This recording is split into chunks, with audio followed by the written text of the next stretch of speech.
Pittsburgh Steelers have played 2 straight division games, and they've split. They beat the Baltimore Ravens, and they lose to the Cleveland Browns. That would make you think, Well, they've got 6 division games in their last 8 games of the season. They've played 2 of them. They've got 4 left in their last 6 games, 4 in a row. They've got 2 down. The Cincinnati Bengals are up next, and they have the Cleveland Browns. 4 straight division games. Cincinnati Bengals, 6 games remaining. 3 of those games are division games. So not only are these games important, but division games are doubly important. They're tiebreakers. They're a big deal. Got to win division games. And the Pittsburgh Steelers are coming off being upset by the Cleveland Browns, and the Cincinnati Bengals are coming off the bye week. So it's going to be an interesting battle. The Pittsburgh Steelers are exactly what you would think. The Pittsburgh Steelers are what the Pittsburgh Steelers think they are and what Mike Tomlin thinks they are. And it is a very physical football team. Offensively, their offensive line is struggling some lately. They're young. They've got some rookie players in that offensive line, and they're starting to have a little bit of an issue here at this stretch of the season. Their wide receivers have tremendous size, and they're very explosive. Their running backs, they have a formidable duo, a tandem there. They have a power back that can run, but they also have a back with tremendous speed, quickness, make you miss ability. It's a pretty good tandem. When Warren does play for the Pittsburgh Steelers, they're 8-1. They were 8-0 until that loss against the Cleveland Browns when Warren is in the backfield sharing duties. Tight end, Freiermuth, solid player. No question about that. Quarterbacks. Both of these quarterbacks are mobile, and they're both dangerous runners. So, Wilson still throws an excellent deep ball. There's no question. I mean, he just puts that thing up there. It's a big old parabola on that deep ball. Fields is basically a package player right now. I don't know if he'll be just red zone, if he'll be third down, if it'll be a combination of third down, red zone. But Fields is a very, very good runner. He can be streaky. I don't play man coverage against Fields. I play zone coverage.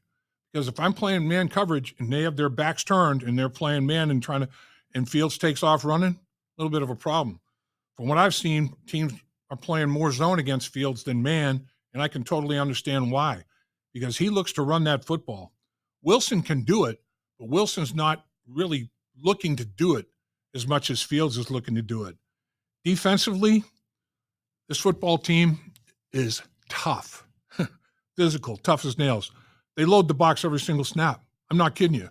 They put one more man than you can block in the box every single snap. And they are super aggressive. They've got an excellent player at every single position. And I mean, they will trigger, and those linebackers will come downhill. They've got great edge rush guys, obviously with Watt leading the pack there. They've got Cameron Hayward inside, 35 years old, but he's got 5 quarterback sacks and a bunch of pressures. He leads the Pittsburgh Steelers in pressures. He just caves in the middle of the pocket. He gets tremendous pressure inside. So you're going to have to put 4 hands and 4 eyes on Watt and on Hayward, and that's nothing new. The safeties, instead of coming off the edge with pressure, they come inside. They like to do a lot of things inside rather than off the edge. On the defensive side of things. Special teams, they got a kicker, 31 of 33. I mean, are you kidding me? Boswell, 31 of 33. His misses are from 58 and 62 yards. Unbelievable. He's having a phenomenal season. 114 points scored already. Leads the National Football League. 31 makes. Man. And really, their special teams are extremely solid. They're number 1 in the NFL returning punts. They're number 10 in the NFL covering punts. They're a good group. Danny Smith has done an outstanding job. Darren Simmons and Danny Smith are 2 of the best special teams coaches the National Football League has to offer. So that phase of it is always very intriguing and interesting to watch. So let's get into some other things. What other things might be big factors in this football game? How about red zone? Red zone. Russell Wilson, going into last week's game, had a quarterback rating of 8 out of 100 in the red zone, struggling in the red zone big time. So the red zone, a little bit of a twilight zone here in the recent games for the Pittsburgh Steelers. But let's look at Cincinnati's offense. 33 possessions in the red zone, 23 touchdowns, 69.7% touchdown conversion percentage, third best in the National Football League. Defensively, though, the Bengals are allowing a touchdown 70.6% of the time, 31st in the National Football League. They're almost at 70% scoring, but they're allowing over 70% on the defensive side of things. Pittsburgh offensively, they're scoring a touchdown in the red zone 44.7% of the time, 30th in the NFL. Defensively, they've allowed a touchdown 51.5% of the time, tied for 11th in the National Football League. So something's got to give. Will the Bengals offense, be able to perform against Pittsburgh's defense? Will the Pittsburgh Steeler offense in the red zone be able to break out of a slump against the Cincinnati Bengals defense in the red zone? They're ranked 30th and 31st. They're both saying, hey, this could be the week. Who's it going to be the week for? Will the Cincinnati Bengals stand up in the red zone against the Pittsburgh Steelers like everybody else has? Or will the Pittsburgh Steelers score touchdowns a high percentage of the time against the Bengals like everybody else has? So I think that's going to be a massive deal in this football game. Bengals offensively, not only the 23 touchdowns, 9 field goals on 33 possessions, 97% score rate, leads the National Football League. Every time they've been in the red zone, they've scored. 97% of the time.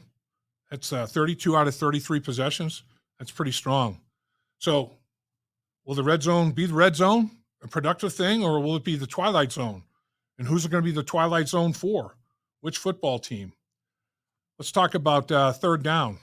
That's another area that's always a big factor in these football games. The basic fundamental areas of football when you're playing the Pittsburgh Steelers.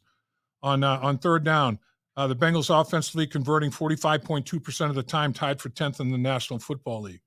Pittsburgh Steelers defense allowing only 33.1%, 1 out of 3 on third down, second best in the National Football League. So you got a top 10 offense on third down and a second best in the National Football League defensively on third down. What's going to give there? That's going to be a very interesting matchup. And honestly, it's all about being productive on first and second down. That's the key.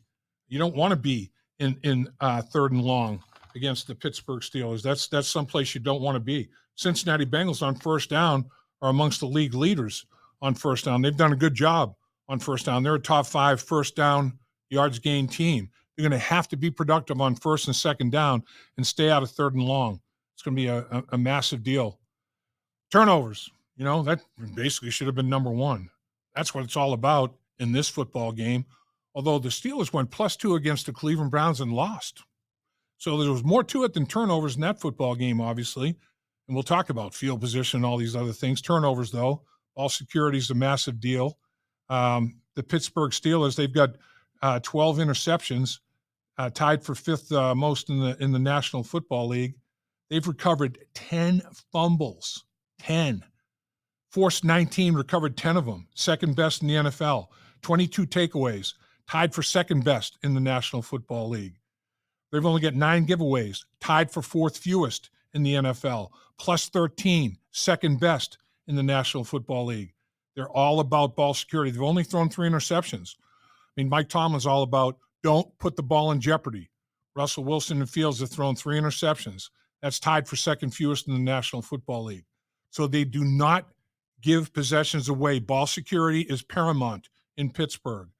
For the Cincinnati Bengals, they're +1 on the season in the turnover department, 11 takeaways, 10 giveaways, and that +1 is 7th best in the NFL. But it's a dozen behind the turnover ratio for the Pittsburgh Steelers.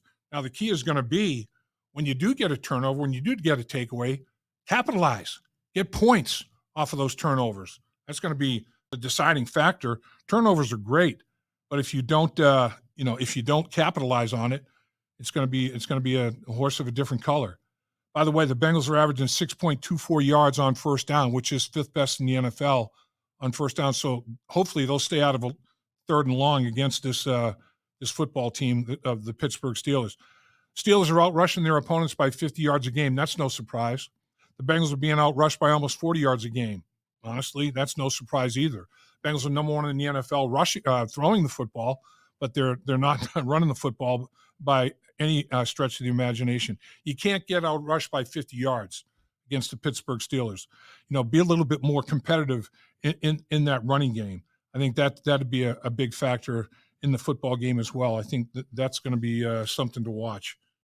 So once again, a big thing you don't want to do to the Pittsburgh Steelers is give them extra possessions and minimize yours. You don't want them to possess the football 3 or 4 more times than you do in the football game. You're just asking for trouble. And we talked a little bit about special teams and the excellence of Boswell. Hidden yards is going to be massive. If the Bengals can pin Pittsburgh inside the 20, inside the 10, more times than they do to the Cincinnati Bengals, and the Bengals can win that hidden yardage, win the field position battle, make the Pittsburgh Steelers go on long fields, and the Cincinnati Bengals have short field after short field. And maybe you can increase the percentage of the Pittsburgh Steelers making some kind of mental or physical error when they have to run more snaps after more snaps. Time of possession becomes a big deal when Pittsburgh's running the football like they can, and they're possessing the football, and they're minimizing your possessions, and they're eating up the clock. Now all of a sudden you feel like you have to throw the football and you have to try to manufacture chunk plays when they're really not there to manufacture. And that's going to be another big deal in this football game. Explosives. Pittsburgh plays top-down coverage. I mean, they suffocate you. They really do. And they don't want to have anything go over their head whatsoever. And the Cincinnati Bengals better have the same mindset. Make the Pittsburgh Steelers go on a long field, and if Cincinnati can somehow, get a short field or two, that would be a big deal. Tackling. The Pittsburgh Steelers, Pro Football Focus has them as the second best tackling team in the National Football League, 72.6% tackling grade. And of course, we know missed tackles has been an Achilles heel of the Cincinnati Bengals all season long. So, the things we're talking about, turnovers, third down, tackling, the T's we talk about all the time, they're going to be even bigger in this football game. Bottom line is make Pittsburgh defend every blade of grass and really, come into this football game protecting your quarterback and put a little pressure on the Pittsburgh Steelers quarterback. Wilson and Fields have been sacked 16 times each, 32 sacks they've allowed in 11 games. Wilson holds on to that football, man. He really does. He holds on to it for a while. You have to make him pay. Give Joe Burrow time to operate. The Pittsburgh Steelers have one of the best collective pass rush performers in the National Football League. They stay in their lanes, and they can push the interior of the pocket. They come off the edge. It's a complementary deal when they're rushing the passer. Watt coming off the edge, Cam Hayward coming up the gut. They've got multiple players that they can utilize in their rush. So that's going to be a big deal in the football game as well. And then the thing that the bottom line that you can't do is you cannot self-destruct. I mean, you have to play a clean football game, minimize penalties, not only minimize giveaways, minimize penalties. Sometimes those are a big deal in the hidden yards too. All of a sudden the penalty sets you way back, and you're on a long field, and Pittsburgh doesn't get themselves penalized all that often. That could be a big factor, in the football game as well. A couple of other things I'd like to see happen against the Pittsburgh Steelers when the Bengals take the field is the middle of the football field. Own the middle of the football field offensively. Pittsburgh makes it tough. They make it tough. They put a lot of traffic in the middle of the football field. The Cincinnati Bengals are going to have to do the same thing to Wilson. Wilson likes to throw the football to the outside. He can see. Russell Wilson's 6 feet, maybe 6'1". If you can push the pocket in his face, he has a hard time seeing the middle of the football field. Make him throw the football when he's not exactly sure what's happening in the middle of the football field. When he throws his moon balls, he likes to throw them toward the sideline. He likes to throw them from the numbers to the sideline. He doesn't like to go down the middle of the football field. He doesn't like to mess with the middle of the football field. I think who makes a better usage of the middle of the football field for both football teams is going to be a big factor in this football game. And then finally, I've talked about it before, but now you've got 3 division games out of the 6 remaining, and particularly in this Pittsburgh battle. Play with that controlled rage. And people always say, man, what are you talking about? I'm telling you, you have to find that mentality. You have to find that controlled rage where you're emotionally up in the bit and physically you're ready to go, but you're not out of your mind. You're not making mistakes. You're not like so frenzied that you can't even remember what your assignments are, the snap count and all that sort of thing. But man, come to the line of scrimmage with a purpose, come to the line of scrimmage in a controlled rage.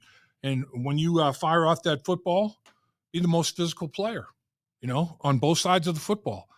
Bottom line, it's going to come down to fundamentals. Who's going to be better? Blocker, tackler. Who's going to make the fewest mistakes? Who's going to get it done? That's the bottom line against the Pittsburgh Steelers. They don't do anything real sophisticated. They're pretty simple, but they're going to hit you right in the mouth. So you better be ready to hit them right in the mouth as well. Dave Lapham here, and every day I am grateful for my experience to have played professional football. As a player, I realized self-motivation, leadership, and appreciating your teammates are key. At First Star Logistics, you can use those same attributes to create the life you want for you and your family. Build your future by working hard like I did. You'll see results both on and off the field. Call First Star Logistics today and be part of our winning team. Opportunity knocking.